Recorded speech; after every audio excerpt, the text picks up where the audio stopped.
আমার রসুলকে যদি কেউ একটু গালমন্দ করে, কটূক্তি করে, আমরা সহ্য করতে পারবো না।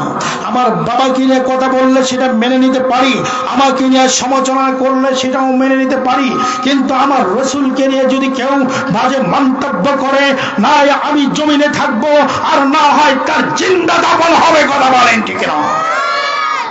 সম্মানিত ভাইরা, আমরা তো রাসূলকে এত ভালোবাসি, ঠিক ঠিক সবাই বলি। যখন বললাম বলুন সাল্লাল্লাহু আলাইহি সাল্লাম, তখন আওয়াজ পাইলাম না। এটা তো মুসলমানের কাম্য হতে পারে? জোরে বলেন, পারে? কথা এক, কাজ এক। কথা বলেন ঠিক কিনা? আমার ভাইরা, সম্মানিত বন্ধুরা, একটা পোস্টার পর্যন্ত দেয় না, একটা হ্যান্ডেল দেয় না, কি দেখে আমি এখন বলবো? একটা তো কমার সঙ্গে কম্পিউটার করে একটা সামনে দেওয়া লাগছে।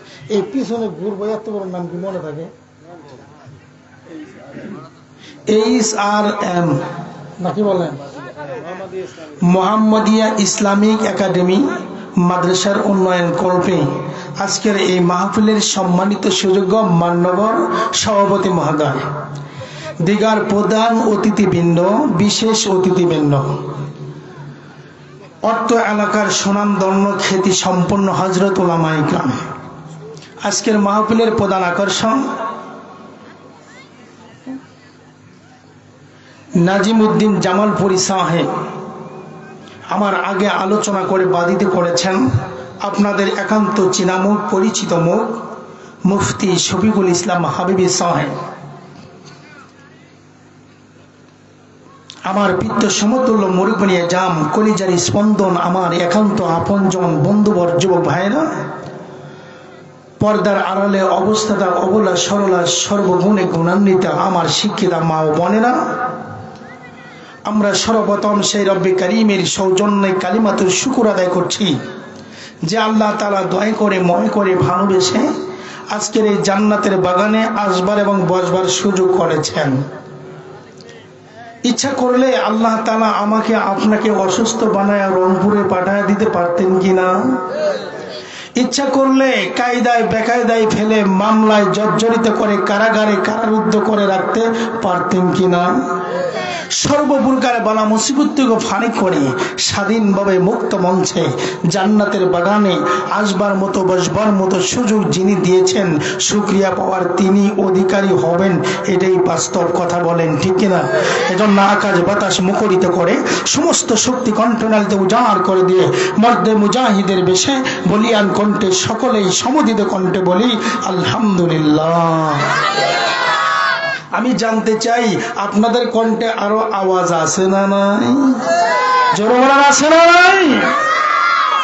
আমার ভাইরা মনে করতেছেন ডক্টর ইউনূস সাহেব আছে প্রধান উপদেষ্টা, মনে হয় অল্পক্ষণের মধ্যেই নির্বাচন হয়ে যাবে, সুতরাং আগেই যদি আওয়াজ শেষ করে দেই, উল্লুক ভাই ভুল্লুক ভাই বলে লালচা খাবো কি করে, এই স্লোগানের চিন্তা করে আপনারা কণ্ঠে আওয়াজ রেখে দিবেন।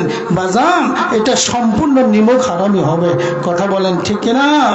কণ্ঠে আওয়াজ দিয়েছেন যিনি, বলিষ্ঠ কণ্ঠে শুকরিয়া পাবেন তিনি। কথা বলেন ঠিক কিনা? সম্মানিত সুধী, আকাশ বাতাস মুখরিত করে সমস্ত শক্তি কণ্ঠনালীতে উজাড় করে দিয়ে এই এলাকাবাসী এখনো যারা লুকান্তরে লুকিয়ে আছে, এখনো যারা দোকান পাড়ে হাট বাজারে কাজ বিলম্ব করছে, এখনো যারা আরামের বিছানায় শুয়ে আছে, তাদের কানকে জাগ্রত করবার জন্য বলিয়ান কণ্ঠে বলি আলহামদুলিল্লাহ। আপনাদেরকে খুব কষ্ট হয়েছে ভাই? খুব কষ্ট হয়েছে? আপনাদের থেকে আমি আওয়াজ কম দিছি না বেশি দিছি?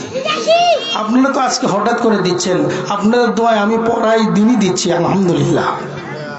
সম্মানিত ভাই সকল, সালাতু সালাম পেশ করছি মানবতার কল্যাণকামী, সর্বকালের সর্বযুগের সর্বশ্রেষ্ঠ মানবতার মহান আদর্শ, যার চরিত্র নীতি নৈতিকতা আদর্শের ভিতরে রয়েছে তামাম বিশ্ববাসীর জন্য ইহকালীন জীবনে শান্তি আর পরলৌকিক জীবনে রয়েছে মহা মুক্তি। কথা বলেন ঠিক না? যে নবীর সুপারিশ বিনা আমি আপনি কেউ আল্লাহর জান্নাতে যেতে পারবো না, সেই নবীর শানে সালাতু সালাম পেশ করা দরকার আছে না নাই? জোরে বলেন আছে না নাই?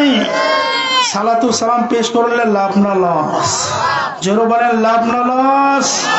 আমার ভাইরা, আমার বন্ধুরা, যত বেশি রাসূলের শানে দুরূদ পড়বে আল্লাহ তাআলা ওই বান্দার মান মর্যাদা রহমত আরো বাড়িয়ে দিবে। জোরে বলে সুবহানাল্লাহ।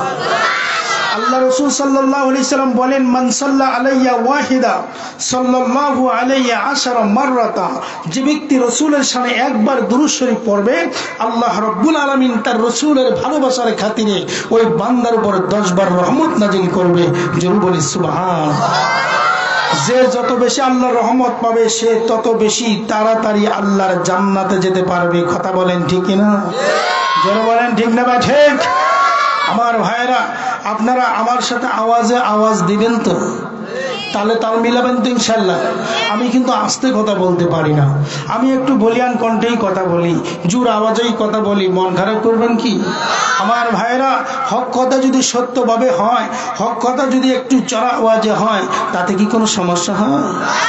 আমার ভাইরা, আমার বন্ধুরা, আমি জানতে চাই, বলুন তো দেখি, কোন আল্লাহর বান্দার যদি জ্বর আস্তে আস্তে আস্তে আস্তে ম্যালেরিয়া ধরে যায়, আমি আপনাদের কাছে জানতে চাই, তার মুখে যদি রসগোল্লা দেওয়া যায়, বলেন তো মিষ্টি লাগবে না তিতা লাগবে? জোরে বলে। আমার ভাইরা, আমার আলোচনার দ্বারাই, আমার আলোচনা হবে আল্লাহর কোরআন থেকে। আমার আলোচনার দ্বারাই এক শ্রেণীর মানুষের তিতা লাগতেই পারে, কষ্ট হতেই পারে। আমি অনুরোধ করব, আমি আপনাদেরকে রিকোয়েস্ট করব, সাবধান, মনক্ষুণ্ণ হওয়া যাবে না। কারণ ডাক্তারে ওষুধ দিয়েছে আপনাকে সুস্থ করবার জন্যে, ওষুধ তিতা বলে খাবেন না, সুস্থ কিন্তু হতে পারবেন না। জোরে বলেন পারবেন না। এজন্য ঔষধ যদিও তিতা, খেলেই আশা করা যায় সেবা লাভ করবেন, সুস্থতা অর্জন করবেন। কথা বলেন ঠিক না? আমার ভাইরা, এই কুরআনুল কারীম আল্লাহ তাআলা নাজিল করেছেন আপনাকে আমাকে। কেন? একমাত্র কারণ আমি আর আপনি যেন সত্যিকারে মানুষ হয়ে আল্লাহ রাব্বুল আলামিন যে মহা শান্তির নীর জান্নাত বানিয়েছেন, আমরা যেন সেই জান্নাতে আবারও যেতে পারি। এই জন্য আল্লাহ কোরআন নাজিল করেছেন। কথা বলেন ঠিক কিনা? আমি আপনাদের কাছে জানতে চাই, বলুন তো দেখি, আমাদের আসল বাড়ি কোথায়? আমাদের আসল বাড়ি ছিল জান্নাতে। কথা বলেন, জোরে বলেন। আমার আপনার আদি পিতাকে, আদম আলাইহিস সালাতু ওয়াস সালাম জাতির পিতাকে, জোরে বলেন। 17 বছর তো ভুলেই বসেছিলেন। জোরে কয় না? টাকার ভিতরে এখানে সেখানে, যেখানে সেখানে সেখানে সেখানে যত জায়গায় ছিল, খালি অমুকে ছিল। জাতির পিতা, মুসলিম পিতা ইব্রাহিম আলাইহিস সালাতু ওয়াস সালাম, এটাই মানুষ যেন ভুলেই বসেছিল। কথা বলেন ঠিক না? রাগ করতেছে? আমি সত্য কথা, আমি কিন্তু কোনো রাজনীতি করব না, সত্য যাহা তাহাই বলবো। লাগলে লাগতেই পারে, যদি লেগে যায় আমার কোনো যায় আসে না। সম্মানিত ভাইরা, ডাক্তারের কাজ হলো রোগীকে সুস্থ করা, ডাক্তারের কাজ হলো রোগীকে সত্য এবং সুন্দর ট্রিটমেন্ট দেওয়া। তা আমার কাজ হবে এটাই, সুন্দর সফল পরামর্শ দেওয়া। মানলে মানবেন, না মানলে নাই। বিরোধিতা করে আপনার কোনো লাভ বিরোধিতা করতে করতে এত পরিমাণ করেছে, লাস্টে টিকতেও পারে নাই, থাকতেও পারে নাই। কথা বলেন ঠিক কিনা? আলেম ওলামাকে কারাগারে বন্দী করা হয়েছে, জেলখানায় বন্দী করা হয়েছে। সত্য কথা বললেই দোষ হয়েছে।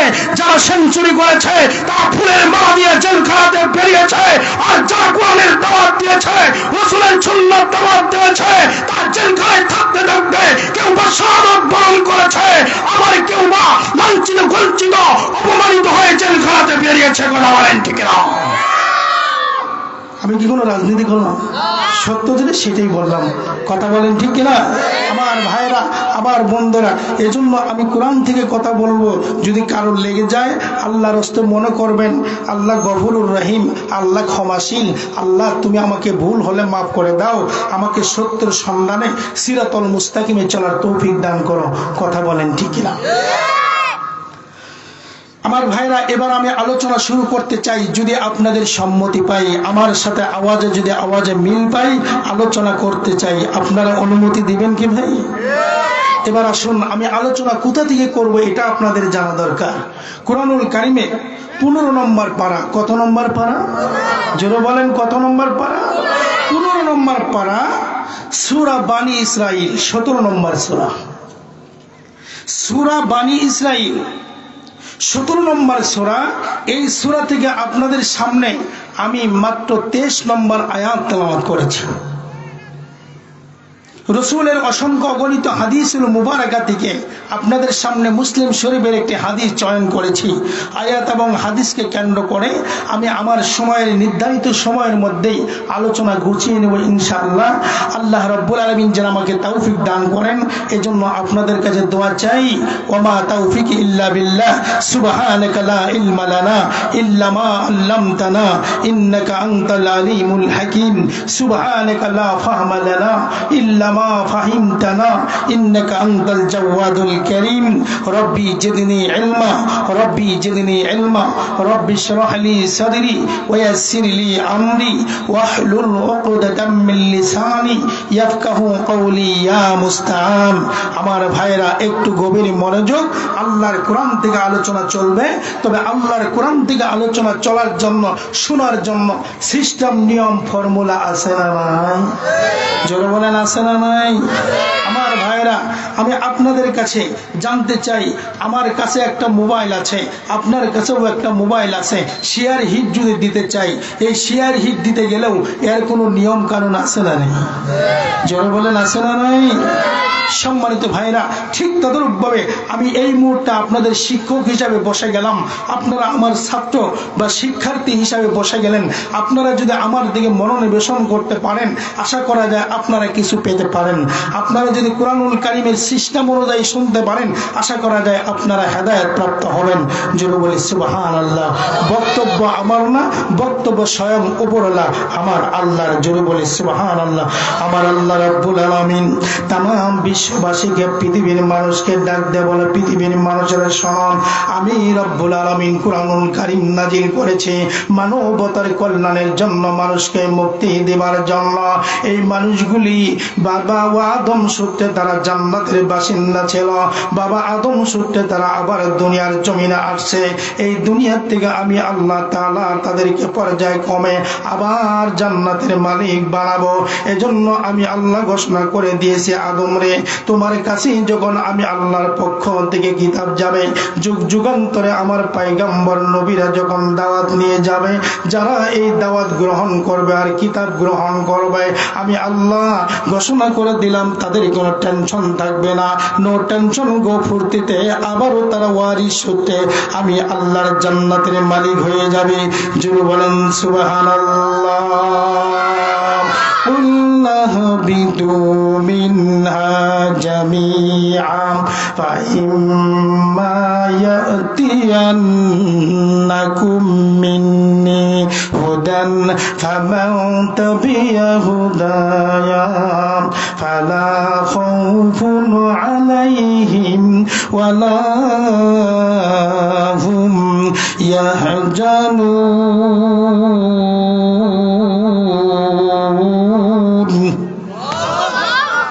আচ্ছা, আপনাদের ইমানের পাওয়ার এত কম কেন ভাই? আপনারা কি নতুন মাহফিল শুনেন? যখন আল্লাহর কোরআনের আয়াত শেষ হবে, মুসলমানদের ইমানের ব্যাটারি চার্জ হবে, অটোমেটিক তার আওয়াজ জবান দিয়ে বের হবে, আল্লাহু আকবার। কথা বলেন ঠিক না? এটা আমার কথা না, এটাও আল্লাহর কথা। এটাও আল্লাহ রাব্বুল আলামিন কোরআনে হাকিমে বলেছেন, মুমিনদের বৈশিষ্ট্য হলো এমন, কুরআনুল কারীমের তেলাওয়াত শুনবে যখন, ব্যাটারি চার্জ হবে তখন আল্লাহু আকবার বলে স্লোগান দেবে তখন। জোরে বলি সুবহানাল্লাহ। এটাও আল্লাহর বক্তব্য। আল্লাহ তাআলা এটাও কুরআনুল কারীমে সূরা আনফালের 2 নম্বর আয়াতের ভিতরে ডাক দিয়ে तमाम বিশ্ববাসীকে জানিয়ে দিলেন, तमाम পৃথিবীর মুসলমান আর মুমিনদেরকে জানিয়ে দিলেন, ইন্নামাল মুমিনুনাল্লাযীনা ইযা যুকিরাল্লাহু ওয়াজিলাত কুলুবুহুম ওয়া ইযা তুলিয়াত আলাইহিম আয়াতুহু জাদাতুহুম ঈমানাও ওয়া আলা রাব্বিহিম ইয়াতাওয়াক্কালুন। আল্লাহ রাব্বুল আলামিন বলেন, নিশ্চয় মুমিন তো তারা যখন তারা আল্লাহ রাব্বুল আলামিনের কুরআনুল কারীমের তেলাওয়াত শুনবে, যখন তারা আল্লাহর বরাত মহত্বের জিকিরের আলোচনা করবে, ওয়াজিলাত কুলুবুহুম, তখন তাদের কলবের মধ্যে অন্তরের মধ্যে ভূমিকম্প সৃষ্টি হয়ে যাবে। ওয়াইদা তুলিয়াত আলাইহিম, আর যখন তাদের সামনে আল্লাহর কোরআন থেকে তেলাওয়াত হবে, জাদাতুম ঈমানা, আমার আল্লাহ বলেন সঙ্গে সঙ্গে ঈমানদারের ঈমান বেড়ে যাবে। জোরে বলেন সুবহানাল্লাহ। আমার ভাইরা, আমার বন্ধুরা, তাহলে বোঝা গেল আল্লাহর কুরআনুল কারীমের তেলাওয়াত শেষ হবে যখন মুসলমানরা বলিয়ান কণ্ঠে আল্লাহু আকবার বলে স্লোগান দিবে, তখন কথা বলেন ঠিক কিনা? আমার ভাইরা, আমার বন্ধুরা, আপনারা যদি একটু গভীর মনোযোগী হন, আমি আপনাদের সামনে আমার বিষয় থেকে আলোচনা শুরু করতে চাই। মুসলমান, একটু গভীর মনোযোগ দেওয়া চাই। আমার আল্লাহ রাব্বুল আলামিন বলেন, আমার বান্দারা শোনো, যখন কুরআনুল কারীম থেকে আলোচনা হবে, কুরআন থেকে আলোচনা পর্যালোচনা হবে, তোমাদের জন্য হায়ার অ্যান্টিবায়োটিক দেওয়া হবে, তোমরা গভীর মনোযোগ দিয়ে শ্রবণ করবা, ওয়াংসিতে এবং চুপ থাকবা। আমি আল্লাহ তোমাদের উপরে রহমত নাজিল করব। জোরে জোরে বলেন সুবহানাল্লাহ। তাই তো রব্বে কারীম বলেন, ওয়া ইযা কুরিয়াল কুরআনু ফাসতামিউ লাহু ওয়া আনসিতু লাআল্লাকুম তুরহামুন।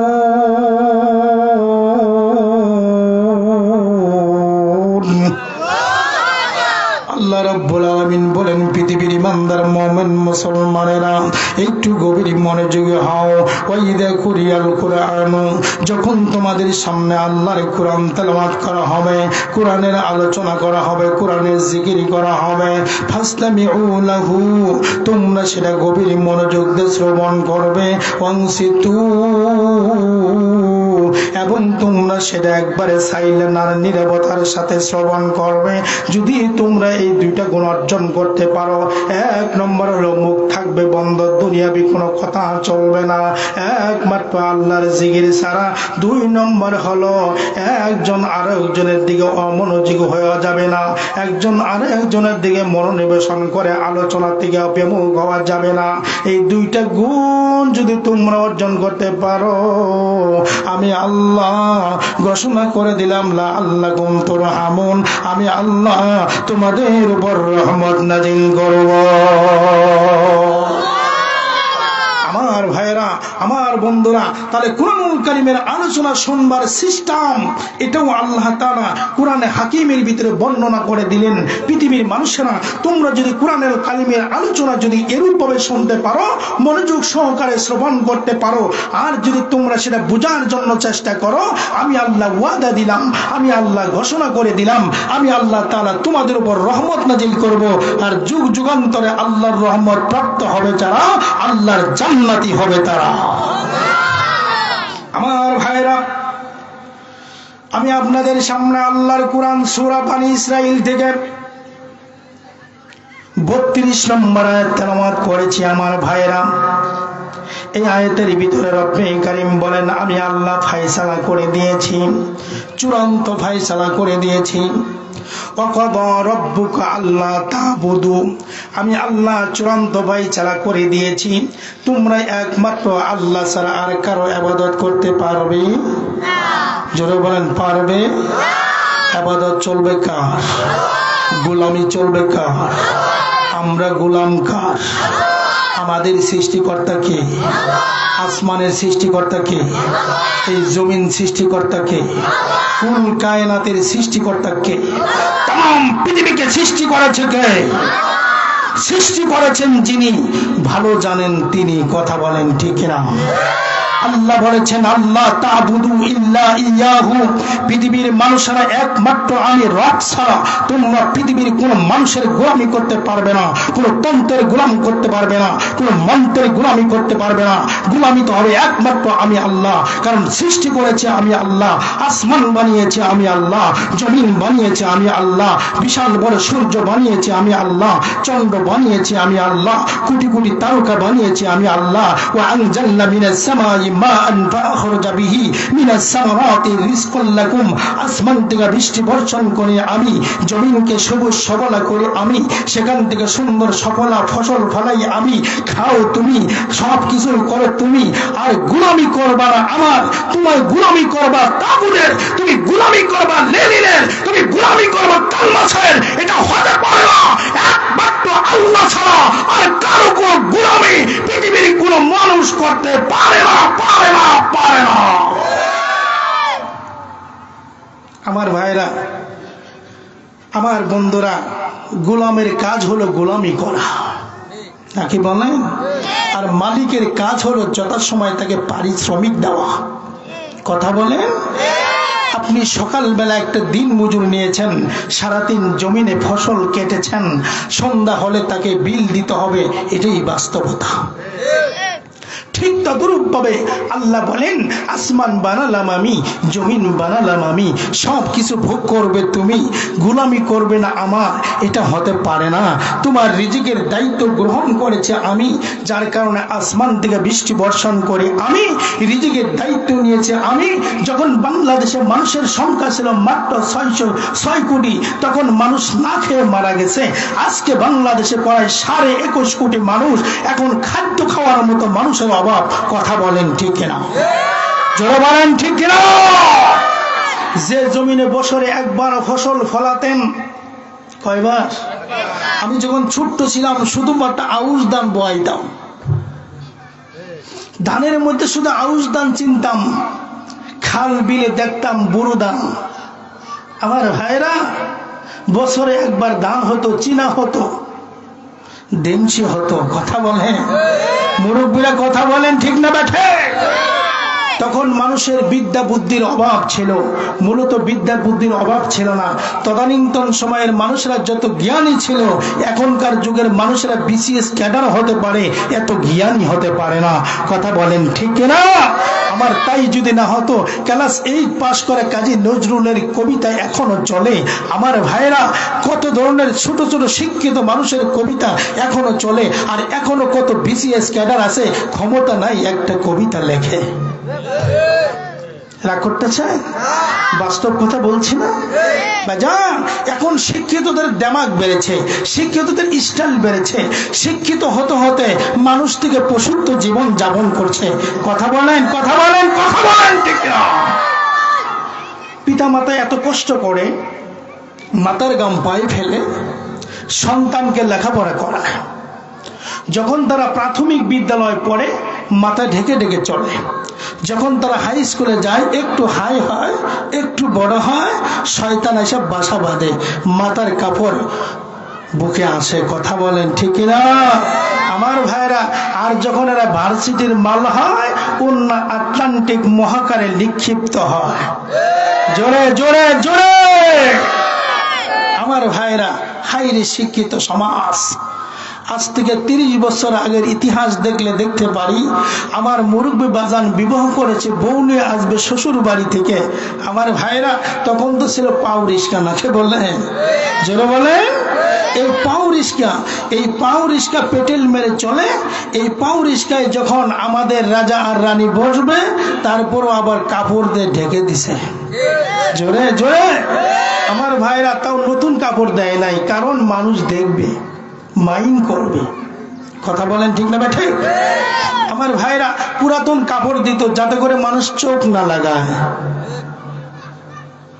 আমার ভাইরা, আমার বন্ধুরা, সেই মা সকালবেলা ফজরের আজানের পূর্ব লগ্নে ঘুম থেকে জাগ্রত হতো, বাড়ি ঘর উঠান বাড়ি পরিপাটি করে সকালবেলা মুরব্বীকে চা নাস্তার ব্যবস্থা করে দিত, নাকি বলেন?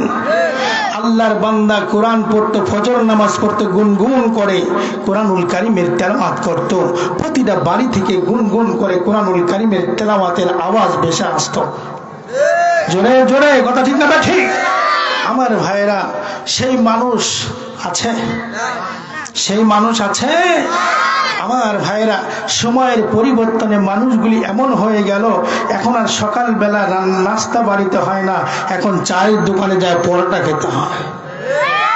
আমার ভাইরা, সেই মায়ের জাতি এখনো আছে, সেই শিষ্টাচার এখন নাই, সেই মায়ের জাতি এখনো আছে, সেই আদর্শবান মাগুলি এখন নাই, সেই মায়ের জাতি এখনো আছে, সেই ভদ্র মা জননী এখন আর নাই, সেই মা জাতি এখনো আছে, সেই আদর্শ সতী সাবতী মা আর দুনিয়াতে এখন নাই।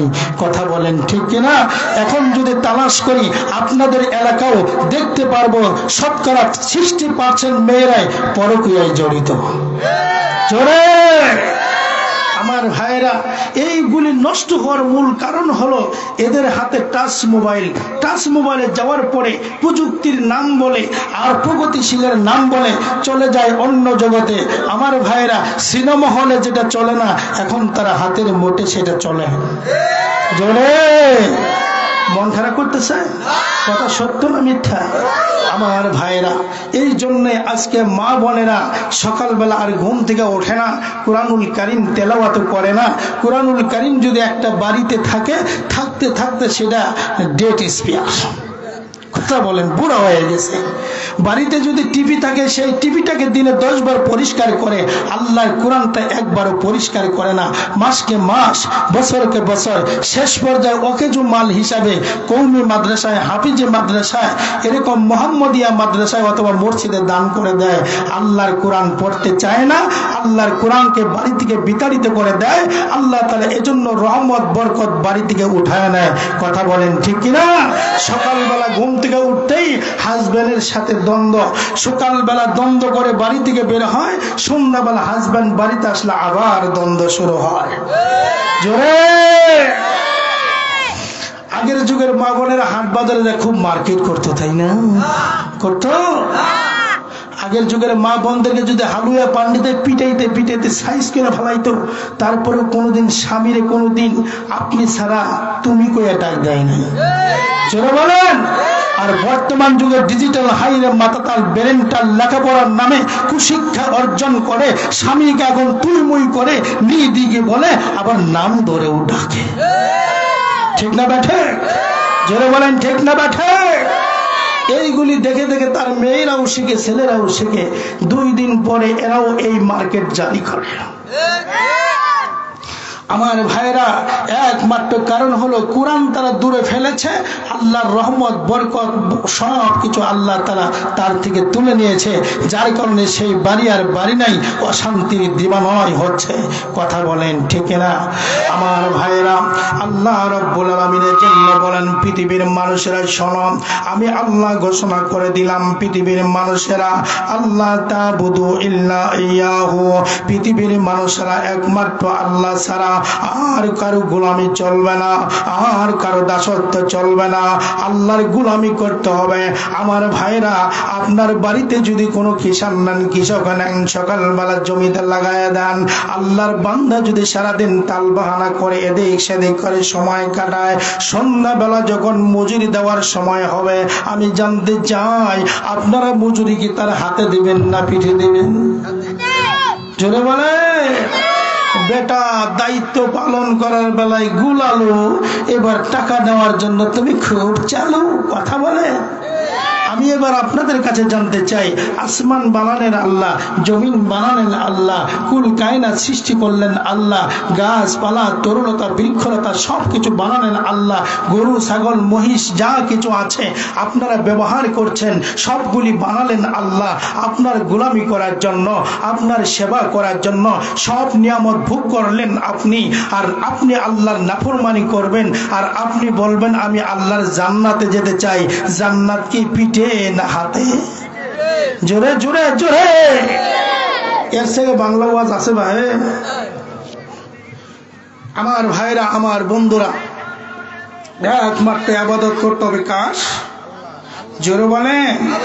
আমরা গোলামি করব কার? শুধু গোলামি কি নামাজ পড়া? না, আরো আছে। নামাজ পড়া আল্লাহর গোলামি কিনা? জোরে বলবেন। নামাজ পড়া আল্লাহর গোলামি কিনা? রোজা করা আল্লাহর গোলামি কিনা? যার উপর হজ ফরজ হয়েছে হজ করা আল্লাহর গোলামি কিনা? যার উপর জাকাত ফরজ হয়েছে জাকাত দেওয়া আল্লাহর গোলামি কিনা? আমি আপনাদের কাছে জানতে চাই, সত্য কথা বলা এটা আল্লাহর গোলামি কিনা? সুদ খাওয়া এটা গোলামি নাকি হারামি? চলে বলে। গুলা সুদ খাওয়া এটা কি আসলে কোনো মানুষের কাজ হতে পারে? ঘুষ খাওয়া, ঘুষ খাওয়া, জোরে ঘুষ খাওয়া। আমি আপনাদের কাছে জানতে চাই, ঘুষ কি আপনাদের এলাকার দিন মজুর কামলা মানুষ খায় না শিক্ষিত মানুষ খায়? জোর বলে আমার ভাইরা, আমি জানতে চাই, এই যে বেটা আজকে চেয়ারে বসেছে আর ঘুষের লেনদেন শুরু করেছে, আসলে কি কোনো পিতা মাতা এজন্য তাকে লেখাপড়া করিয়েছে? জোরে বলেন। এই শিক্ষিত শয়তান হওয়ার জন্য কি তাকে লেখাপড়া করেছে? শিক্ষা প্রতিষ্ঠানে আছে, শিক্ষার জন্য আসো, সেবার জন্য বেরিয়ে যাও। কথা বলে আমার ভাইরা, পড়ো তোমার প্রভুর নামে যিনি তোমাকে সৃজন করেছেন। ডায়লগটা কত সুন্দর, কাজটা কত অকদর। কথা বলেন ঠিক কিনা আমার ভাইরা, আমার বন্ধুরা? আমি জানতে চাই, এগুলি মানুষ শিক্ষিত, কথা বলেন ঠিক কিনা? কিন্তু একটা শিক্ষার অভাব, সেটা হলো আল্লাহর কোরআনের নৈতিক শিক্ষা। কথা বলেন ঠিক না বাঠে আমার ভাইরা? এই আল্লাহর কোরআন পড়বে যারা, সত্যিকারে মানুষ হবে তারা। আল্লাহর কোরআন পড়বে না যারা, রূপগত মানুষ হবে তারা, সত্যিকারে মানুষ হতে পারবে? পারবে? আমি আপনাদের কাছে জানতে চাই, বলুন তো দেখি, বাংলাদেশের আলেম ওলামা ভালো মানুষ নাকি বুশ ভালো মানুষ? বলেন আমার ভাইরা। জাতিসংঘ পরিচালনা করছে যারা, তারা কি শিক্ষিত মানুষ না মূর্খ মানুষ? এরা কিসের কথা বলে? মানবতার কথা বলে, ঠিক না আমার ভাইরা? মানবতার কথা বলে, সেবার কথা বলে। আমি জানতে চাই, তোমরা যদি এত মানবাদী হতে থাকো, তোমরা যদি এরা সেবাই করে থাকো, অন্যায় ভাবে দীর্ঘদিন পর্যন্ত ফিলিস্তিনের উপরে, হামাস বাহিনীদের উপরে নির্যাতন চালানো হয়েছে, মুসলমানদের মসজিদ বাইতুল আকসাকে দখল করা হয়েছে, এটা কি তুমি দেখো নাই? জাতিসংঘ তুমি কি দেখো নাই? এই জাতিসংঘের শিক্ষিত সমাজ তোমরা কি এটা দেখো নাই? তারপরেও নির্মমভাবে মুসলমানদের মাদেরকে হত্যা করা হলো, নির্মমভাবে মুসলমানদের শিশুদেরকে নির্যাতন করা হলো, মারা হলো অন্যায়ভাবে। এটা কি তোমরা দেখো নাই? জাতীয় বিভাগ বিচার তোমরা কোথায়? জাতিসংঘ তোমরা কোথায়? তোমাদের মানবতা কোথায়? শিক্ষিত হলেই সত্যিকারে মানুষ হয় না, শিক্ষিত হতে গেলে আল্লাহর কোরআন লাগবে। কথা বলেন ঠিক না আমার ভাইরা? আল্লাহর কোরআন ছাড়া সত্যিকারে মানুষ হওয়া যায় না। এজন্য যারা কোরআন পড়েন আর যারা কোরআন জানেন, আমি আপনাদের কাছে প্রশ্ন করতে চাই, বলুন তো দেখি, কোরআনুল কারীম শুরু হয়েছে কোন সূরা দিয়া? সূরাতুল বাকারা। কথা বলেন ঠিক কিনা আমার ভাইরা? বাকারা শব্দের অর্থ গরু, আর শেষ হয়েছে কোন সূরা দিয়া? সূরাতুন নাস দিয়া। নাস শব্দের অর্থ কি? মানুষ। তাহলে গরু দিয়ে শুরু হলো, মানুষ দিয়ে শেষ হলো। তাহলে বোঝা গেল, এই কোরআন শিক্ষা করার আগ পর্যন্ত আমরা সবাই দু পায়ে গরু। কথা বলেন ঠিক কিনা? জোরে বলেন ঠিক কিনা আমার ভাইরা? এই কোরআনুল কারীম শিখবে যারা, এই চতুষ্প জন্তু না হয়ে দু পায়ে চতুষ্প জন্তু থেকে সত্যিকারে মানুষ হবে তারা। এই কোরআনুল কারীম শিক্ষা করলো যারা, হযরত নবী মুহাম্মদ রাসূলুল্লাহ হলো তারা। এই কোরআনুল কারীম শিক্ষা করলো যারা, হযরত আবু বকর হলো তারা। আল্লাহর কোরআন শিক্ষা করলো যারা, হযরত ওমর হলো তারা। আল্লাহর কোরআন শিক্ষা করলো যারা, হযরত উসমান হলো তারা। আল্লাহর কোরআন শিক্ষা করলো যারা, হযরত আলী হলো তারা। আল্লাহর কোরআন শিক্ষা করলো যারা, আশরায়ে মুবাশশারা হলো তারা। আল্লাহর কোরআন শিক্ষা করলো যারা, সাহাবী আকরাম হলো তারা। আল্লাহর কোরআন শিক্ষা করলো যারা, জান্নাতের সুসংবাদ প্রাপ্ত হলো তারা। জোরে বলেন ঠিক না ঠিক? আমার ভাইরা, এই কোরআনুল কারীম শিক্ষা ব্যতীত যত প্রকার তন্ত্র মন্ত্র আর যত ধরনের শিক্ষাই বলেন না কেন, এগুলি হলে চাপাবাজি, একবারাজ। এর দ্বারাই মানুষ পরিচিত মানুষ হতে পারে না। সত্যিকারে মানুষ হতে গেলে আল্লাহর কোরআনের শিক্ষার বিকল্পে কোনো রাস্তা নাই, কোনো পন্থা নাই। কথা বলেন ঠিক কিনা আমার ভাইরা? বাংলাদেশে অনেক মানুষ দেখেছি, অনেক ধরনের মানুষ দেখেছি, অনেক নেতা দেখেছি, অনেক দেখেছি, তাদের ভিতরে সব আছে, একটা জিনিস নাই, সেটা আল্লাহর কোরআন। যার কারণেই দেখা যায় বাংলাদেশের মানুষের উপর অন্যায়ভাবে নির্যাতন, যার কারণেই বাংলাদেশের সম্পদ বিদেশে পাচার, যার কারণেই বাংলাদেশের মানবতা নিয়ে খেলা করেছে, যার কারণে অন্যায়ভাবে মানুষের উপর অস্ত্র চালিয়ে মানুষকে হত্যা করেছে। কথা বলেন ঠিক কিনা যদি তার ভিতরে আল্লাহর ভয় থাকতো, আল্লাহর কোরআন যদি তার সিনার ভিতরে থাকতো, তার দ্বারা আদৌ এই কাজ সম্ভব হতো না। কারণ বাংলাদেশে দেখুন না কেন, হেফাজতের যখন শাপলা চত্বরে মুসলমানদেরকে আলেম উলামাকে মেরে রক্তাক্ত করা হয়েছে, কিন্তু কোনো আলেম কার উপর হাত তুলে নাই। যখন আপনার ভাইয়েরা আজকে তাবলীগ জামাতের নামে এই বিশেষ তোমার ময়দানে আলেমদের উপরে রাতের গভীর অন্ধকারে অস্ত্র চালানো হলো, হত্যা করা হলো, যাদেরকে মারা হলো তারা ছিল আলেম, তারা প্রতিবাদ করে নাই, তারা রক্তপাত করে নাই। রক্তপাত যারা গড়িয়েছে তারা হলো সন্ত্রাস, তারাই হলো জঙ্গি। রাগ করতেছেন? মন খারাপ করতেছেন? আমার ভাইরা, আমার বন্ধুরা, আল্লাহর ইবাদত ছাড়া আর কারো ইবাদত করা যাবে? আল্লাহ ছাড়া আর কারো ইবাদত করা যাবে? আমরা ইবাদত করব কার? এবার আসুন, আমরা সর্বদাই আল্লাহর ইবাদত করব নাকি বলেন? এবার আসুন, তারপরে কি করতে হবে? আল্লাহ তাআলা বলেন ওয়াবিল ওয়ালিদাইনি ইহসানা। আল্লাহু আকবার বলেন।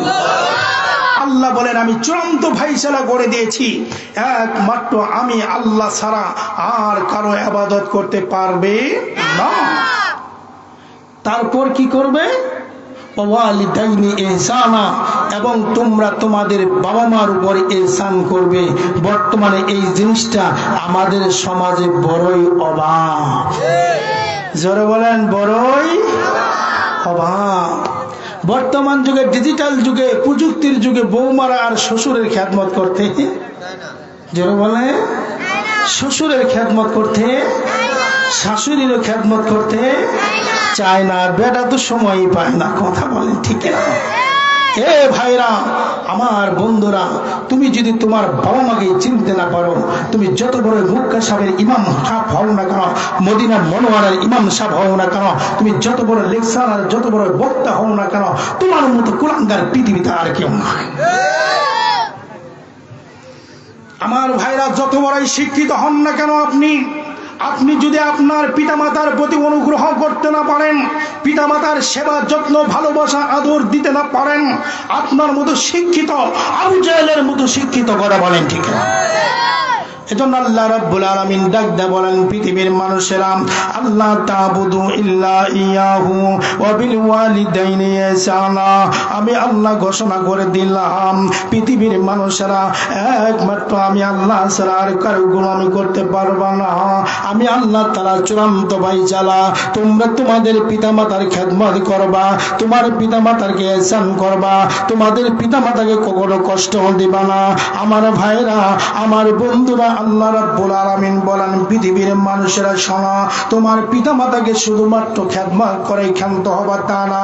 ইম্মা ইয়াবলুগান্না ইনদাকাল কিবারা আহাদুহুমা, তোমাদের পিতামাতাদের মধ্য থেকে যদি কেউ বার্ধক্য জনিত হয়ে যায়, আমার ভাইরা, আমার বন্ধুরা, আল্লাহ রাব্বুল আলামিন ঘোষণা করে দেন, তোমাদের পিতা মাতার মধ্য থেকে যদি কেউ এরকম ভাবে বার্ধক্য জনিত হয়ে যায়, বয়স্ক হয়ে যায়, এখন আর সুস্থভাবে চলতে পারে না, ইনকাম করতে পারে না, ঠিকভাবে হাজার ভাট বাজারে যেতে পারে না, আমার ভাইরা, আর ইনকামও করতে পারে না, এখন দুর্বল হয়ে গেছে, আমার ভাইরা, এই সমস্ত পিতা মাতার খেদমত তোমাদের করা দরকার আছে না? আমার ভাইরা, আল্লাহ রাব্বুল আলামিন বলেন, তোমাদের পিতা মাতা যদি বার্ধক্য জনিত হয়ে যায়, তোমার বাবা হোক অথবা তোমার মা হোক, তখন তোমরা তাদের সাথে সুন্দর আচরণ করবা, সুন্দর ভালো ব্যবহার করবা, নীতি নৈতিকময় আচরণ করবা। আমি জানতে চাই এই ঘোষণাটা কার?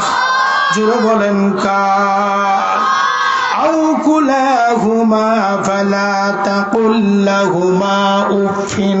আমার আল্লাহ বলেন, তোমার বাবা অথবা মা, এবার বলতে তোমার বাবা মা দুইজনেই যদি কি হয়ে যায়, বার্ধক্য জনিত হয়ে যায়, এখন আর ইনকাম করতে পারে না, এখন আর কামাই করতে পারে না, পিতা মাতা উভয়ে, আও কিলাহুমা, আল্লাহ বলেন অথবা দুইজনে, পিতা মাতা দুইজনে যদি বার্ধক্য হয়ে যায়, বয়স্ক হয়ে যায়, ইনকাম করবার মতো তার সুযোগও নাই, চালাতে পারে, ভ্যান চালাতে পারে, তাদের ডাকে প্রত্যেকটা ক্ষেত্রে প্রত্যেকটা সেক্টরে তোমরা তাদের জন্য হাওয়ারিং হয়ে থাকবে, তোমাদের সেবাকারী হয়ে থাকবে, সেবক হয়ে থাকবে, যেন তারা কোনো প্রকার কষ্ট না পায়।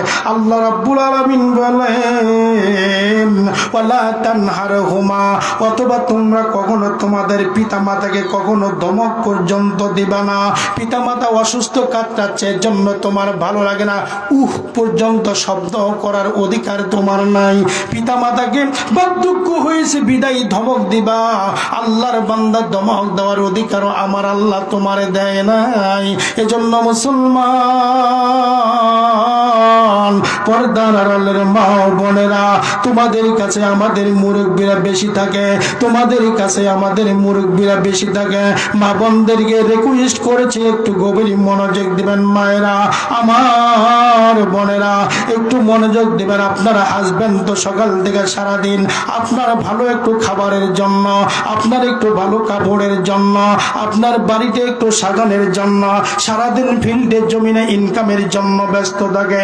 এই বৃদ্ধা পিতা মাতাটাকে তোমার কাছেই রেখে যায়। ও মা, ও আমার বোনেরা, এই পিতা মাতা তোমার শ্বশুর শাশুড়িকে দেখা, তাদেরকে সেবা যত্ন করা, তাদেরকে গরম পানির প্রয়োজন হলে গরম পানি দেওয়া, ওষুধের সময় হলো ওষুধ খাওয়ানো, তাদেরকে জরুরতের প্রয়োজন হলো জরুরত মেটানো, সকল দায়িত্বগুলি আমাদের মা বোনদের উপরে।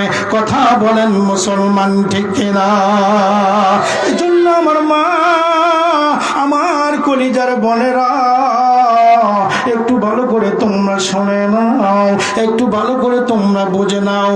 তোমরা যদি তোমার শ্বশুর শাশুড়ির খেদমত করতে পারো, 1 নম্বর হলো আল্লাহর ইবাদত করলে তুমি, 2 নম্বর হলো অনুগ্রহ করেছো তুমি, এমন একটা অনুগ্রহ তুমি করেছো, এর প্রতিদান স্বয়ং আমার আল্লাহ দুনিয়াতেই দান করবে। জোরে বলেন সুবহানাল্লাহ। এজন্য আমার পর্দার আড়ালের মা, আমার পর্দার আড়ালের বোনেরা, একটু মনোযোগী হও। আল্লাহ রাব্বুল আলামিন বলেন, পৃথিবীর মানুষেরা শোনো, তোমাদের পিতামাতার উপরে কখনো রাগান্বিত হবে না, কারণ তারা বয়স্ক হওয়ার কারণে বাচ্চা মানুষের মতো কথা বলে, অনেক সময় অল্পতেই রেগে যায়। কথা বলেন ঠিক কিনা?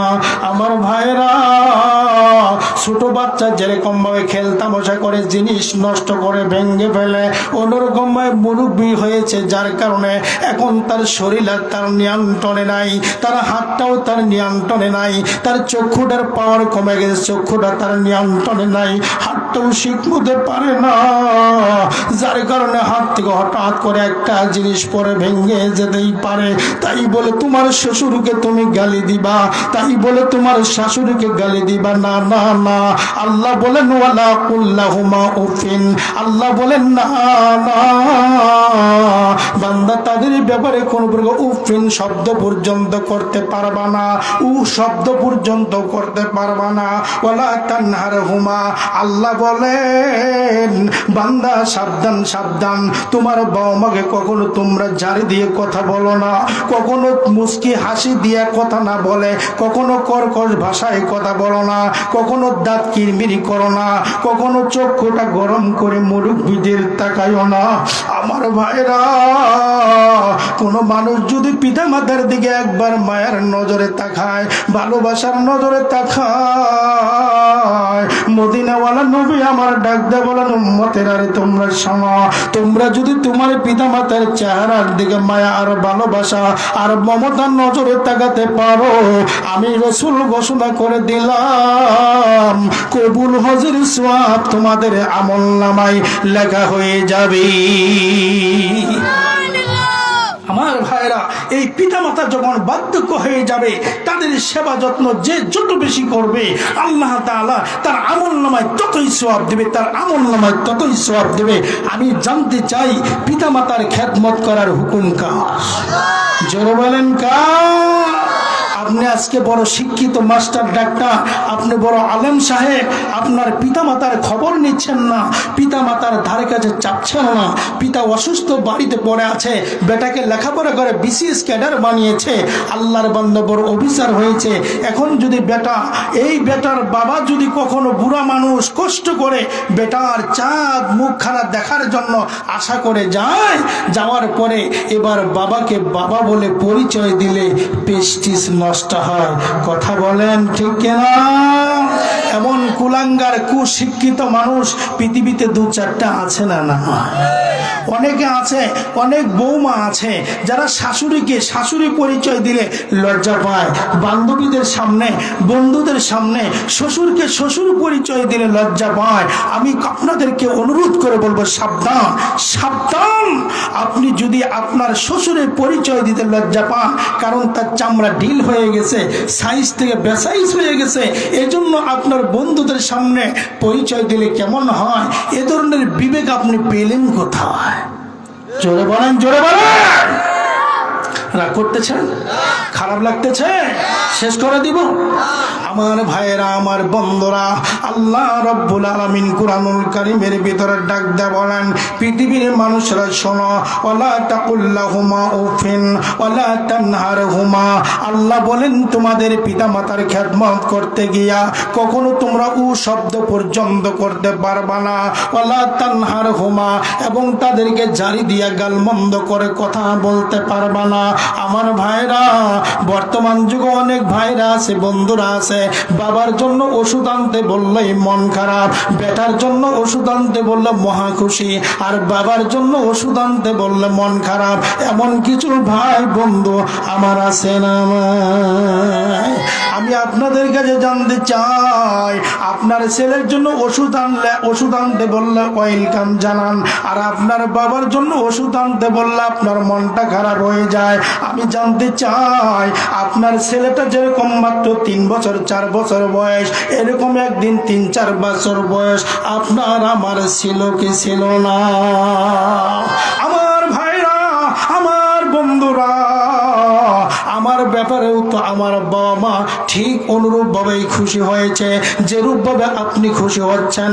আপনার বেটার ওষুধ আনার জন্য আপনি খুশি হচ্ছেন, আপনার বেটার জন্য পটেটো আনতে হবে বড় খুশি, আপনার ছেলের জন্য বিস্কিট আনতে হবে বড় খুশি, আপনার ছেলের জন্য কেক আনতে হবে বড় খুশি। বাজার করবেন, টাকা শর্ট পড়ে যায়। বেটার নাস্তার জন্য, বিস্কুটের জন্য, কেকের জন্য টাকা শর্ট পড়ে না, কারণ সেটা জন্ম দিয়েছে আমি, কারণ তার চেহারার দিকে মায়া লাগে আমার। আমার ভাইরা, আমার বন্ধুরা, আমি জানতে চাই, এমন একদিন শিশুকাল আপনার আমার ছিল কি ছিল না? আমার ভাইরা, সেদিনও তো আপনার এই নুরানি চাঁদ মুখখানা চেহারা দেখার জন্য, একটু আনন্দ জয় দেখার জন্য আপনার বাবা দিশেহারা ছিল, ভালো কাপড় পরতে পারে না, নিজে পুরাতন কাপড় দিয়ে ঈদে উদযাপন করেছে, নিজে পুরান কাপড় দিয়ে সে নিজের জীবনটা কাটাইছে, কিন্তু সন্তানের মায়ায় পড়ে নিজে না খেয়ে পেটে পাথর বাঁধা দিয়া, পেটে গামছা দিয়ে টাইট করে বান্ধিয়া ছেলের জন্য পাঞ্জাবি কিনে দিছে, ছেলের জন্য নতুন প্যান্ট কিনে দিছে, কারণ পাড়ার অমুকের ছেলে নতুন শার্ট কিনেছে, অমুকের মেয়ে নতুন প্যান্ট পরেছে, এই জন্য আপনার ছেলেকে নতুন শার্ট প্যান্ট পরানোর জন্য, জামা পরানোর জন্য আপনি যেরকম দিশেহারা পাগল পারা, ঠিক তদরূপভাবে আপনার বাবাও তো একদিন তেমনই ছিল, আপনাকে একটু নতুন কাপড় পরানোর জন্য পাগল পারা ব্যস্ত ছিল।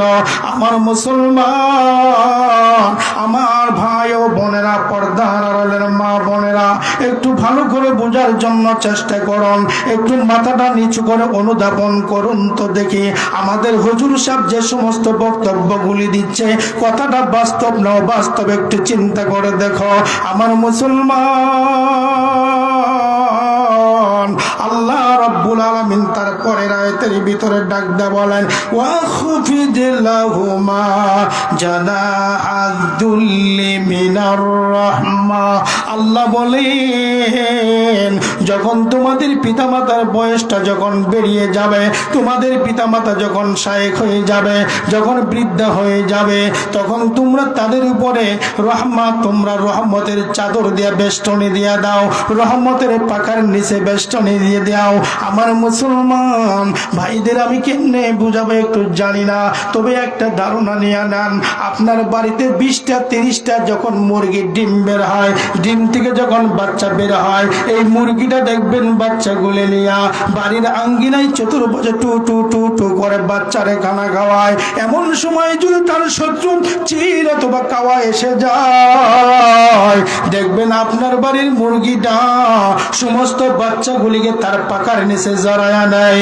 কথা বলেন ঠিক না?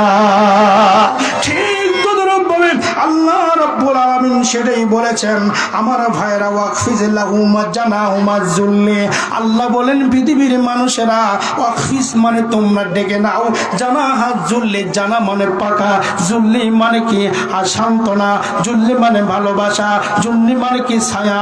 তোমার বাবাকে সুন্দর করে ছায়া দিয়া দাও, তোমার বাবা যেন কষ্ট না পায়, তোমার মা যেন কষ্ট না পায়। এই জন্য আল্লাহ রাব্বুল আলামিন বিধানটা সিস্টেমটা কত সুন্দর করে বুঝায় দিলেন। পৃথিবীর মানুষেরা পিতামাতার খেদমত করবে এমন ভাবে যেন পিতামাতা কোনো কষ্ট না পায়। আমার ভাইরা, আমার বন্ধুরা, আল্লাহ রাব্বুল আলামিন ডাক দিয়ে বলেন তোমার চেষ্টা এরূপ ভাবে তুমি করতে থাকবা, তৎসঙ্গে তোমার রবের কাছে দোয়া করবা, রব্বির হামহুমা কামা রব্বায়ানি সগীরা। এ আল্লাহর বান্দারা, আল্লাহ রাব্বুল আলামিন জানায় দেন তুমি তো তোমার পিতা মাতাকে যথাসাধ্য খেদমত করার চেষ্টা করবা, কোনো প্রকারের ত্রুটি যেন না হয়, কোনো প্রকার কষ্ট যেন না হয়, এবং তৎসঙ্গে তুমি তোমার রবের কাছে দোয়া করবা। ওয়াকুর রব্বি, আল্লাহ বলেন কুর বান্দা তুমি বলো রব্বির হামহুমা, হে আমাদের রব, রব্বির হামহুমা কামা রব্বায়ানি সগীরা, আপনি আমাদের পিতা মাতাকে অনুরূপ ভাবে লালন পালন করুন যেরূপ ভাবে ছোট্টবেলা আমাদের পিতা মাতারা আমাদেরকে লালন পালন করেছেন। জোরে বলেন সুবহানাল্লাহ। আমার ভাইরা বলুন তো দেখি, বক্তব্যটা আমার না আমার আল্লাহর? জোরে বলেন। এখন আমি আপনাদের কাছে জানতে চাই, কেউ যদি পিতামাতার খেদমত করে না করে তাহলে গুনাহ হবে কি হবে না? জোরে বলেন, গুনাহ হবে কি হবে না?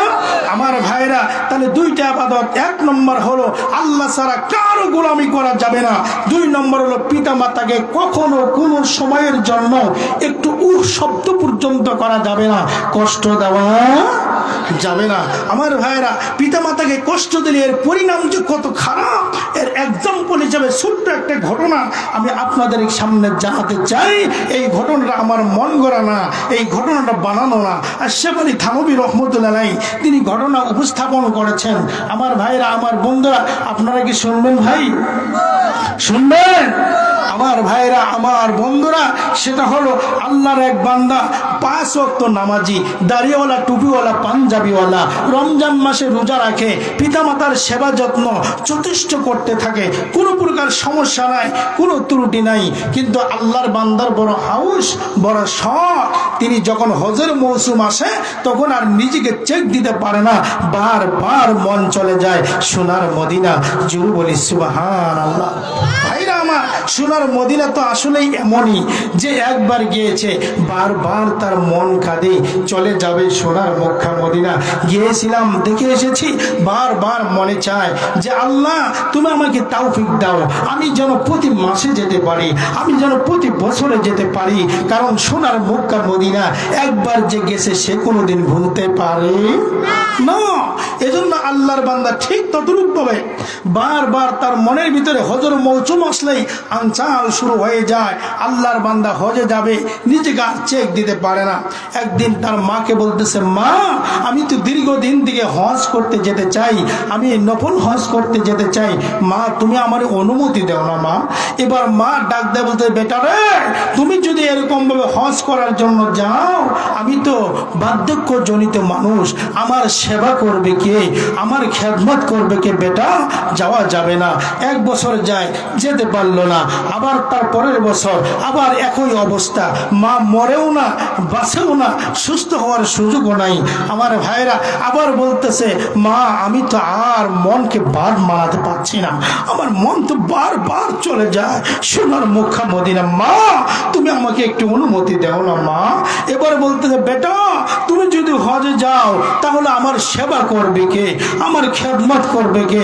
আমার ভাইরা 1 বছর যায়, 2 বছর যায়, 10 বছর যায়, 15 বছর গিয়েছে। এর মধ্যে মা দুনিয়াতে বিদায়ও নেয় না, সুস্থ হওয়ার তো কোনো সুযোগও নাই। আমার ভাইরা বলেন তো দেখি, এত ধৈর্য কি বর্তমান যুগে কোনো ছেলে মেয়ে করবে? জোরে বলেন, করবে? আমার ভাইরা আপনি আর আমি হলে কি করব? বেটা মরেও না, থাকেও না, এত জ্বালা আর ভালো লাগে না। এরকম কথা বলাই স্বাভাবিক নাকি বলেন? আমার ভাইরা ঠিক ওই বেশরা বেটা, মৌলবী বেটা, ওই বেটাও তার মাকে বলতেছে, মা এবার তুমি আমাকে হজে যাইতে দিলেও আমি যাব, না যাইতে দিলেও। আমার ভাইরা যেই কথা সেই কাজ। আল্লাহর বান্দা এবার প্রিপারেশন নিয়ে নিল, হজে চলে যাবে, হজের মৌসুম এসেছে। মা জনগিনীকে ডাক দিয়ে বলে, মা গো মা, আমি তো নিজেকে আর ধৈর্য ধারণ করতে পারি না, সোনার মক্কা মদিনা তো বলতে পারি না। মা আমি এবার হজে যাব, তুমি যাইতে দিলেও যাব, না যাইতে দিলেও যাব। আমার ভাইয়েরা এবার মা জননী ডাক দিয়ে বলে, বেটা রে তুমি যদি আমার এমত অবস্থায় রেখে হজে যাও, আমি জানতে চাই আমার সেবা করবে কে, আমার খেদমত করবে কে রে বেটা? আমাকে রান্না করে খাওয়াবে কে? আমাকে বাথরুমে নিয়ে যাবে কে? আমাকে গোসল করাবে কে? আমার কাপড় পরাবে কে? বেটা না, বেটা না, আমি তোমাকে হজে যেতে দেব না। এবার বেটা নফসের তাড়নায় পড়ে এক পর্যায়ে মাকে বলে, মা তুমি যাইতে দিলেও আমি যাব, যাইতে না দিলেও যাব। মায়ের কথা ওভারটেক করে আল্লাহর বান্দা যখন বাড়ি থেকে টানটুকলা নিয়ে বের হলো। বর্তমান যুগে যেতে হয় বিমান দেয়া, তখন তো আর বিমানের কোনো সিস্টেমও ছিল না। আমার ভাইয়েরা জমি পথে লঞ্চ স্টিমারের পথেই যাওয়া লাগতো। আমার ভাইয়েরা, আমার বন্ধুরা টানটুকলা নিয়ে ঘোড়ার পিঠে সওয়ার হয়ে আল্লাহর বান্দা রওনা করেছে। যাইতে যাইতে বহুদূর পর্যন্ত চলে গেছে, রাত্র গভীর হয়ে গেছে। আমি জানতে চাই আপনারা যদি কোথায় সফর করেন, রাত্রি যদি গভীর হয়, বলেন তো দেখি কোথাও আশ্রয় নেওয়া দরকার আছে না নাই? আমার ভাইরা ঠিক তদুরূপ ভাবে এই যুবক বেচারা ঠিক রাতের বেলায় আর কোথাও থাকবে, থাকার মতো কোনো জায়গা নাই। আল্লাহর বান্দা রাতের বেলায় মসজিদ ঘরের ভিতরে আশ্রয় নিল। আমার ভাইরা মসজিদের বারান্দায় রাত্রি যাপন করল। ফজরের আজানের পূর্ব লগ্নে আল্লাহর বান্দা তাহাজ্জুদের নামাজের জন্য দাঁড়ায় গেল। আমি জানতে চাই, বলুন তো দেখি, ফজরের আজানের পূর্বে তাহাজ্জুদ নামাজ পড়া ভালো না খারাপ? আমার ভাইরা আল্লাহর বান্দা নামাজে দাঁড়ায় গেল। পাশের বাড়িতে এক বাড়িতে ডাকাতি হয়ে গেল, চুরি হয়ে গেল। এবারে চোরের পিছনে ধাওয়া চলছে। চোর বেচারা যখন দেখতে যাচ্ছে চতুর্দিকে আমাকে এবার গ্রেফতার করেই ফেলবে, আমি তো বুঝি ধরা খেয়ে যাবো রে। এমন সময় আল্লাহর বান্দা মসজিদের ওয়াল টেপকে আল্লাহর বান্দা মসজিদের বারান্দায় গিয়া দেখতেছে আল্লাহর এক বান্দা হুজুর মানুষ নামাজে দাঁড়ায় গেছে। আমার ভাইয়েরা, আমার বন্ধুরা, চুরিকৃত মালগুলি ওই হুজুর যে নামাজে দাঁড়ায় গেছে হুজুরের পাশে রাইখা দিছে। এমন বাটপার বাংলাদেশে আছে না নাই? জোরে বলেন, আছে না নাই? চুরি করে একজনে ফাইসা যায় আর একজনে, এরকম ঘটনা বাংলাদেশে আছে না নাই? বর্তমানে রাজনৈতিক ব্যবস্থাটা এরকম, খাই একজনে, ফান্দে পড়ে আর একজনে। কথা বলেন, কথা বলেন, ঠিক কিনা? বাটপারি চিটারি লম্পটি করলো একজনে, হাজার হাজার নেতা কর্মীরা কারাগারে।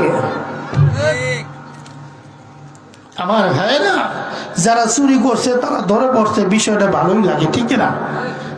মরিচ খাইলে ঝাল লাগবে, এটাই বাস্তব, নাকি বলেন? কিন্তু আমার ভাইরা দল করার কারণে আজকে ফাইসা গেছে অনেকেই। আমার ভাইরা চুরিও করে নাই, কিছুই করে নাই, কিন্তু দল পাইছিল, ঈসা মাছের মতো ঝাঁপাইছিল, যার কারণে আজকে ফাটা গলে। কথা বলেন ঠিক কিনা? আমার ভাইরা, এবার আমি জানতে চাই, এই হুজুর বেটারা আসলে কি দোষ করেছে? দোষ কি হুজুর বেটা করেছে? চুরি কি হুজুর বেটা করেছে? আমার ভাইরা, আমার বন্ধুরা, চুরি কিন্তু হুজুর বেটা করে নাই। হুজুর বেটা তো হুজুরের কাজই করতেছে।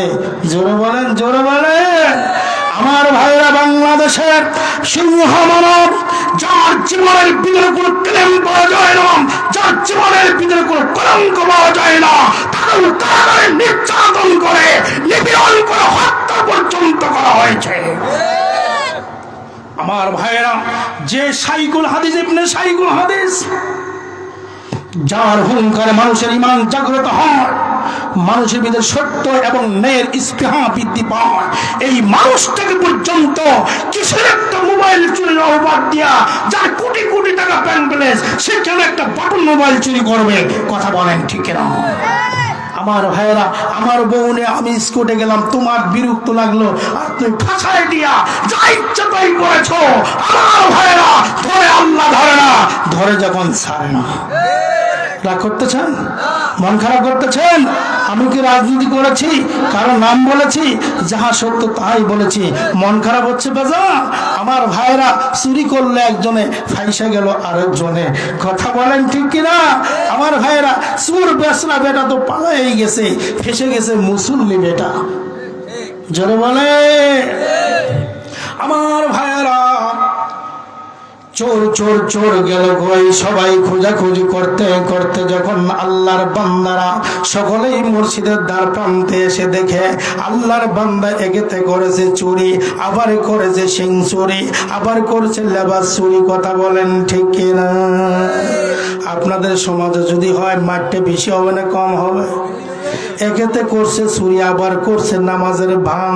বেটা এক আসামি না দুইটা আসামি? জোরে বলে। এক নম্বরের বেটা লেবাসের বদনাম করছে, দুই নম্বরের বেটা চুরি করছে। বেশ, এক নম্বর চুরি করেছে, দুই নম্বর আবার নামাজের ব্যাজ ধরেছে। এমন শিক্ষিত চোর বাংলাদেশে আছে না? এমন শিক্ষিত চোর আছে না নাই? আমার ভাইরা, এমন শিক্ষিত চোর যদি নাই থাকেন, তাহলে কেমন করে রাতে অন্ধকারেন, কিভাবে আলেম ওলামার উপরে হত্যাকাণ্ড ঘটাতে পারে? তোর লেবাস আছে, তোর দাড়ি আছে, তোর টুপি আছে, তোর ভিতরে দ্বিধাদ্বন্দ্ব থাকতেই পারে। তাই বলে তুই মানুষ হত্যা করে বিশ্বের মানচিত্রে মুসলমানদেরকে কালারিং করবি, দাড়িওয়ালা টুপিওয়ালাদের কালারিং করবি। এটা কখনো মেনে নেওয়া যায় না, যায় না, যায় না। সম্মানিত ভাইরা, আমার বন্ধুরা, ফেসে গেছে কে? মুসল্লি যে সে। আমার ভাইরা, ফেসে গেছে কে? মুসল্লি যে সে। আমার ভাইরা, আমার বন্ধুরা, একটু জিকির করেন তো, লা ইলাহা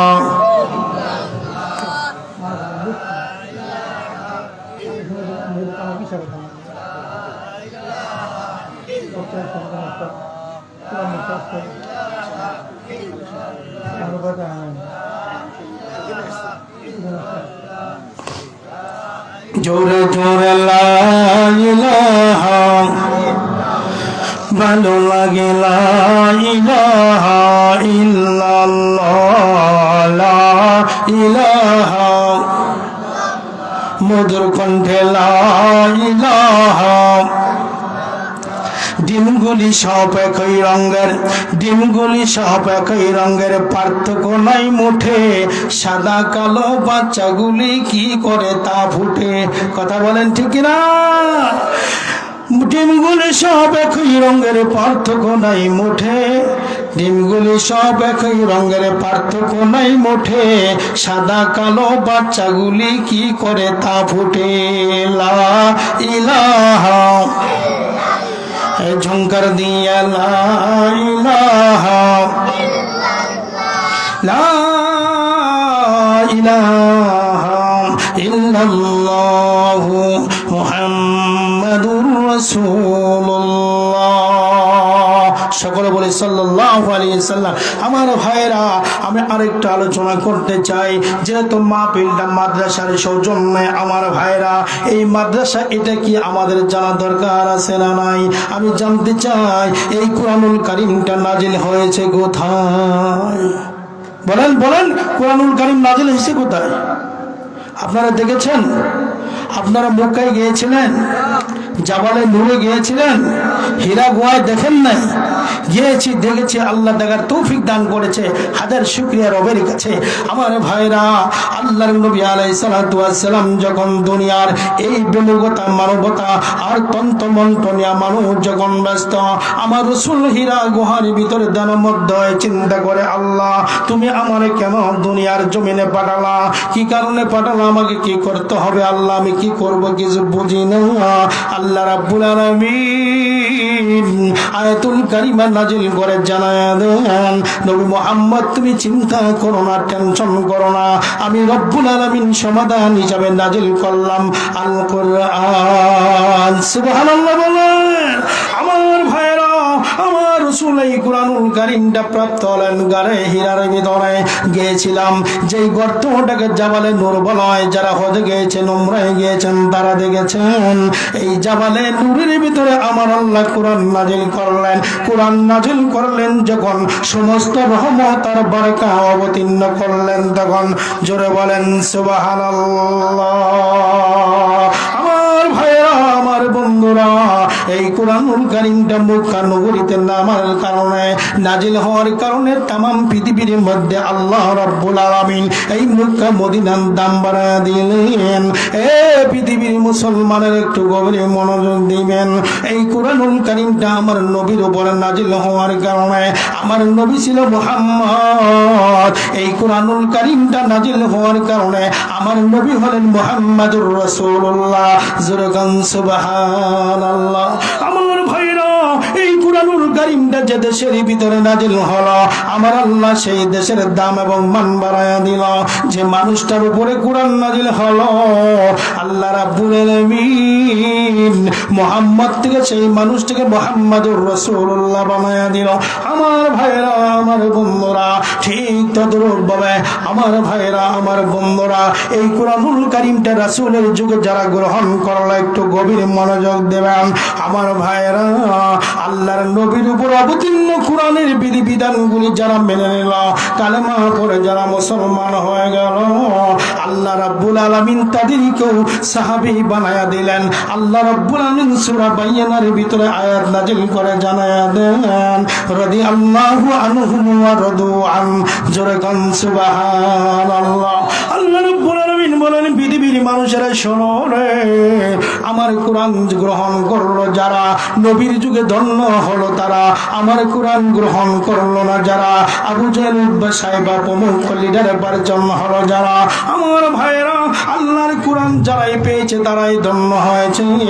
বর্তমান যুগের ভিতরে এই কুরআনুল কারীম যারা শিক্ষা করে, রহমতের নবী আমার ডাক দেয়া বলেন, এ পৃথিবীর মানুষেরা, সেটা হতে পারে রিস্কাওয়ালা, ভ্যানওয়ালা, অটোওয়ালার ছেলে মেয়ে, কিন্তু আমার কুরআনুল কারীমটা গ্রহণ করার কারণে আমি আল্লাহ তাআলা তাদের সুমহান মর্যাদার অধিকারী বানায়া দেই। আল্লাহু আকবার বলেন।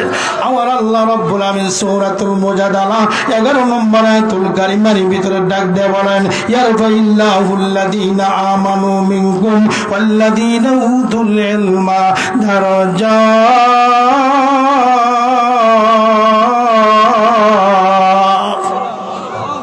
আল্লাহ রাব্বুল আলামিন বলেন, পৃথিবীর মানুষেরা কালেমা গ্রহণ করলো যারা, কালেমা গ্রহণ করার পরে কুরআনুল কারীম নামক সংবিধান গ্রহণ করলো যারা, আমি আল্লাহ তাদের সুমহান মর্যাদাবান বানায়া দিলাম।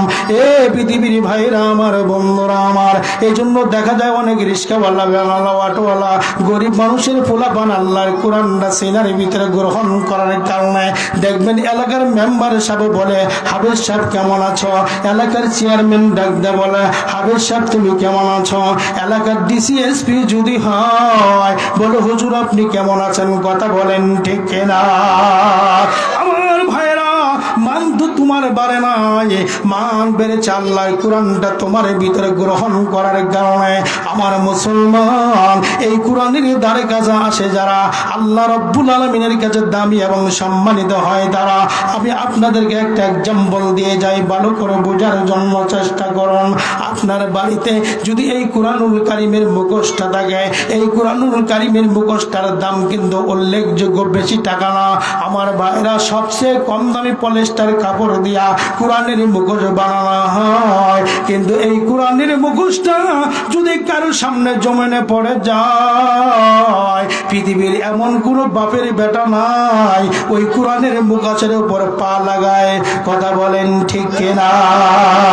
বরঞ্চ যদি দেখে এই কোরআনুল কারীম থেকে মুখোশটা খুলে পড়ে গেছে, আল্লাহর বান্দা দেখা মাত্রই ওই মুখোশটাকে ভালো করে জেরে পরিষ্কার করে বুকের ভিতরে নিয়ে চুমু খায় আর আল্লাহরে ডাক দেয়, আল্লাহ আমার ভুল হয়েছে, পড়ে গেছে জমিনে, কারণ এই কাপড়টা ছিল আপনার কোরআনে, যার কারণে এই পলিস্টার কাপড়ের দাম বেড়ে গেছে।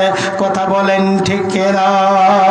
আমার ভাইরাম, ঠিক তদরূপ ভাবে আপনার বাড়ির পাশে যে সমস্ত শিমুল গাছগুলি আছে, যেগুলিতে কোনো উল্লেখযোগ্য তক্তাও হয় না, যে কাঠগুলিতে উল্লেখযোগ্য কোনো কিছু হয় না, বাড়িও বানানো হয় না, কোনো কিছুই বানানো হয় না, এই উল্লেখহীন কাঠগুলি দিয়া যখন একটা রেহাল বানানো হয়, এই রেহালের উপরে যখন কোরআনুল কারীমটা এরকম ভাবে রাখা হয়, আল্লাহর বান্দা বারবার এই কোরআনুল কারীমটা রেহালার সাথে লাগার কারণে আমার আল্লাহ এই কম দামি কাঠটাকেও আমার আল্লাহ দামি বানায় দেয়।